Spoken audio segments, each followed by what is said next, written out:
It Happened on Fifth Avenue was an enjoyable Christmas film starring some amazing actors like Victor Moore, Don Defore, Gail Storm, Charles Ruggles, and Ann Harding.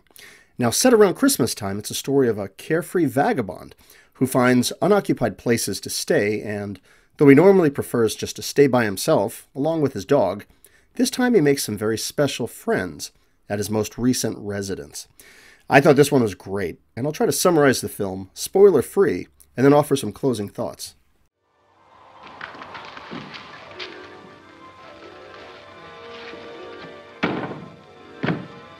Do you always? Only when the house is boarded up.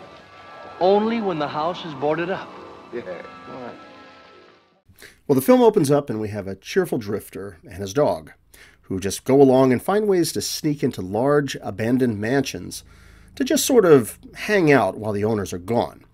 Well, he finds his way into a place, and we see him turn on the power, flick on the lights in all the rooms, and he and his puppy friend settle in to have a nice bubble bath. Now, this is a character of Aloysius T. McKeever, played here wonderfully by actor Victor Moore. He's very cordial, he's soft-spoken, and he seems to have discovered a pretty decent racket here. Just kind of goes from place to place. And we soon find out that he's currently staying at this massive home that belongs to a Michael O'Connor, a wealthy businessman. Well, we cut to another building where the tenants are being evicted so they can demolish the place. And the tenant in 4G refuses to leave. This is character Jim Bullock, an out-of-work veteran. He's played here by actor Don Defore. Well, he's got no intention of leaving, he's very outspoken, and he handcuffs himself to the bed, but the movers don't seem to be concerned, and they just remove him and the bed all at the same time. I'll fight this outraged intrusion of human rights. I'll sue Michael O'Connor. He can't get away with this. Just because I'm in bed is no sign I'm taking his lying down. Michael O'Connor is an octopus. A human octopus. Slowly, all right. So Jim finds himself homeless out on a park bench sleeping when he meets up with Aloysius T. McKeever, or Mac as he goes by. And Mac invites him to come and stay at the big mansion that he's staying at. So Jim goes along and, as he's looking around the place, he comes to the conclusion that Mac is actually the wealthy O'Connor character who owns the mansion. And he starts yelling at him about corrupt wealthy people, but it's here that Mac reveals that he's actually just staying there and that the actual Michael O'Connor is actually away at a place called Bubbling Springs, West Virginia. Well, we cut over to West Virginia, and we see the actual Michael O'Connor. He's played here by actor Charles Ruggles. And he's there at a business meeting at this big conference table surrounded by all these bald heads. Now, O'Connor is a ruthless businessman, but he's soon interrupted to discover that his daughter Trudy has run away from her finishing school. And wouldn't you know it, Trudy, who's played by actress Gail Storm, she arrives at this point at O'Connor's home. Now, at this point, to Jim and Mac, she just acts all secretive about who she really is, like pretending she's run away from her abusive alcoholic father, which he actually isn't, and she just wants a place to stay. So they decide it's okay for her to stay there as well. Well, Jim heads over to visit with some of his buddies from his time in the service. These are the characters Hank and Whitey. Hank is played by Edward Ryan, and Whitey played by none other than a young Alan Hale Jr., the skipper from Gilligan's Island. Little buddy! Well, they're there with their wives and their children. They're trying to find a place to live because at this point, there's a post-war housing shortage, and they have no place to go. So they're trying to find a place to rent, and it doesn't help matters that the place they're trying to go to is run by a landlord, played by none other than Charles Lane. Homer Bedloe from Petticoat Junction. Well, when he refuses to give them a place to stay, he gets his just desserts. He always seems to be playing the rotten character who gets tossed around. I think the last time I saw him, it was in Tarzan's New York Adventure, where Tarzan threw him across the courtroom. Well, you probably figured it out. Jim invites his old friends and their wives and children to come and stay at the mansion with them as well. I mean, heck, there's enough room for all of them easily. So the place is starting to get a little bit busy. Now, Jim has a business scheme. And along with his friends, Whitey and Hank, they would like to basically renovate vacant army barracks into housing projects to help address the housing crisis. And in order to get this plan off the ground, they decide to make a bid on a Camp Kilson. It's a deserted army camp in New York State. Now note, earlier we found out that the businessman O'Connor was also preparing to buy Camp Kilson. so we shall see how their plans work out. Well, they take a break from their business planning as Trudy walks by in a gorgeous dress. And as you can imagine, Jim has taken an interest in Trudy because, well, I mean, come on, it's Gail Storm, and she's gorgeous. And, you know, she sort of playfully teases Jim with, you know, some of these hunting rifles in the room, and he's concerned for her, so he helps give her some instructions on gun safety. Squeeze.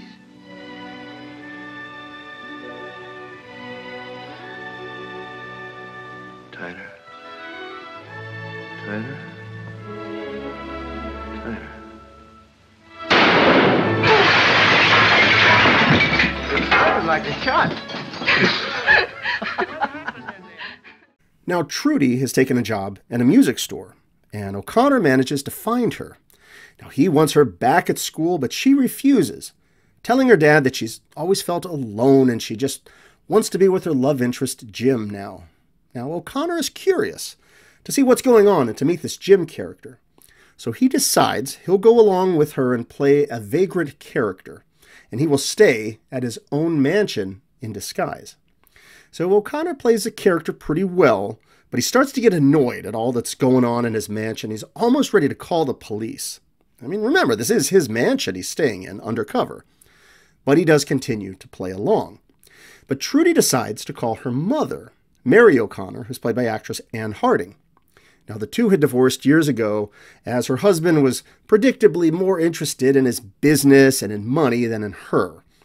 So she initially shows up and catches his attention by making a slumgullion recipe, which I might have to try making sometime. It's also a lot of fun to say, slumgullion. Well, O'Connor has another issue to deal with, and that is his ex-wife now inhabiting his mansion with him while he remains undercover. You listen to me, Michael O'Connor. Trudy is in love with a young man, and she wants to win him the hard way, not with your money. Instead of admiring her for it, you're fighting her, just as you've always battled anyone who wouldn't bend to your will. You just haven't the courage to see this through. Now, O'Connor sneakily still is doing his business scheming, and he continues to secretly outbid Jim on this Camp Kilson place.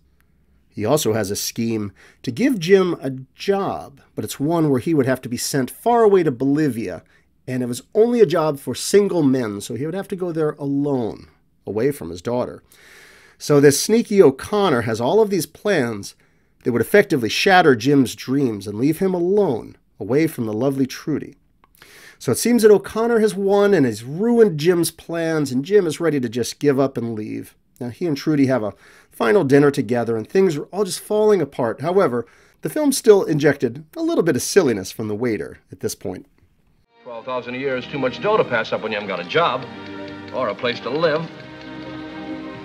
Well, I guess I don't know the combination.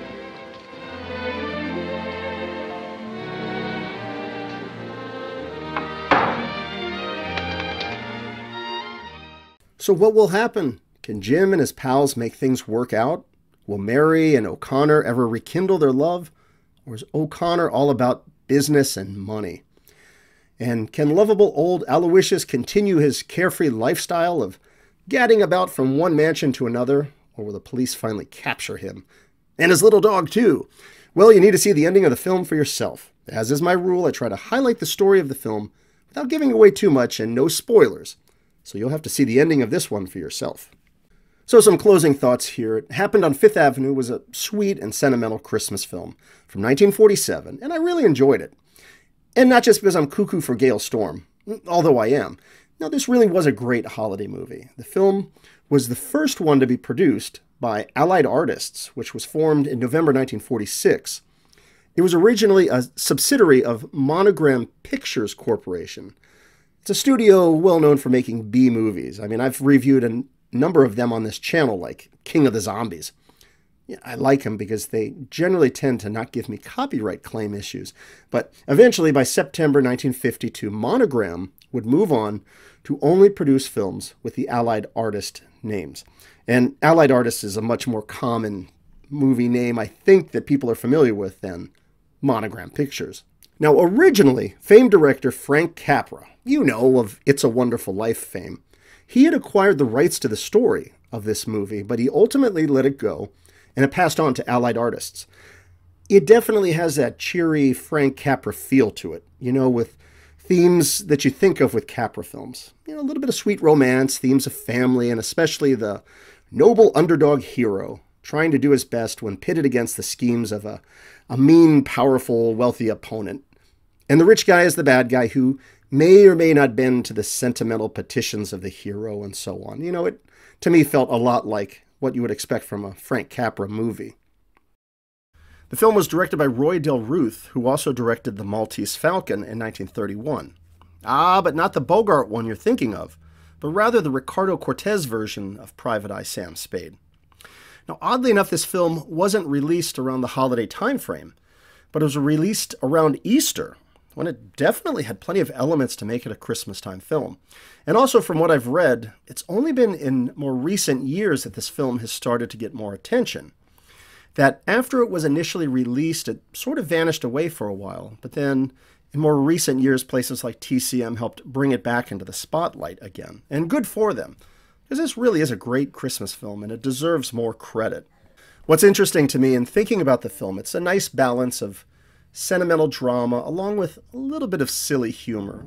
It manages to address some serious themes like homeless ex-military and their families, a broken father-daughter relationship, and even the idea of second chances in a marriage. Many good themes explored without going too terribly dark. To me, it felt like the tone remained bright and optimistic for the most part. And I mean, you know where the story's going. It's fairly predictable, but it's all very well done and well acted that you believe in these characters and you want to see how things resolve. And while the story does seem to go in a lot of different directions, I like how ultimately the central thread of the story is that of Victor Moore's Aloysius character, who really is just this kind-hearted old guy who's more than content to just sneak around with his puppy friend from one abandoned mansion to another, just living his best life. It's not something I would recommend doing today, breaking into mansions and stuff, but maybe in the 40s, maybe it was a little more possible. Now, initially in the story, he just wants to keep to himself. But I like how he starts to open up with Jim and some of these other people and shares his system of free room and board. And ultimately, it feels like a nice big family just inhabiting these mansions. That cheery, sentimental holiday feeling. And I really thought Victor Moore, he was great here. His easygoing manner and his grandfatherly voice. He was just perfect as this old vagabond. And in a way, you kind of envy his carefree lifestyle.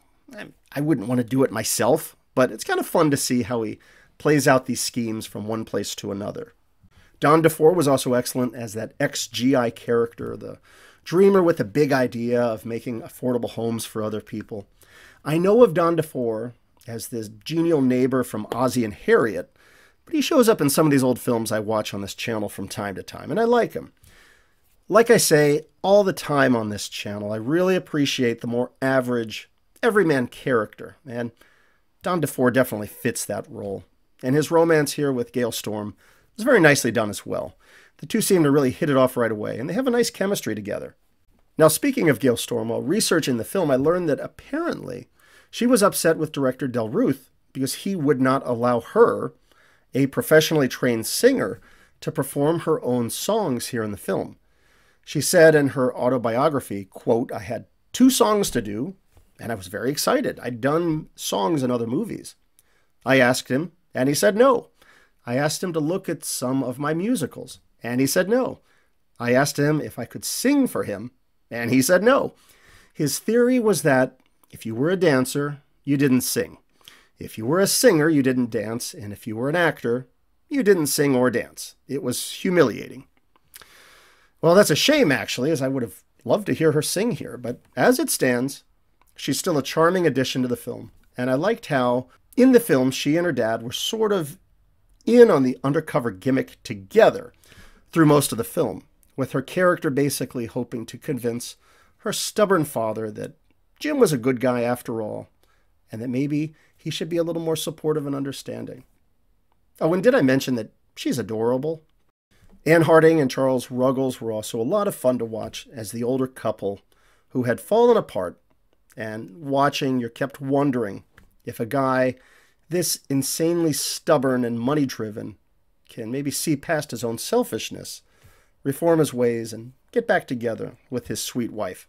Again, lots of Capra-style elements here, and like I said, no spoilers. It's really a fun film, and you need to see for yourself how things turn out. It Happened on Fifth Avenue was an enjoyable and sweet Christmas film from 1947 with a great cast and a feel-good story. I really enjoyed this one, and I think you will too. It's definitely one worth checking out. Merry Christmas, everyone.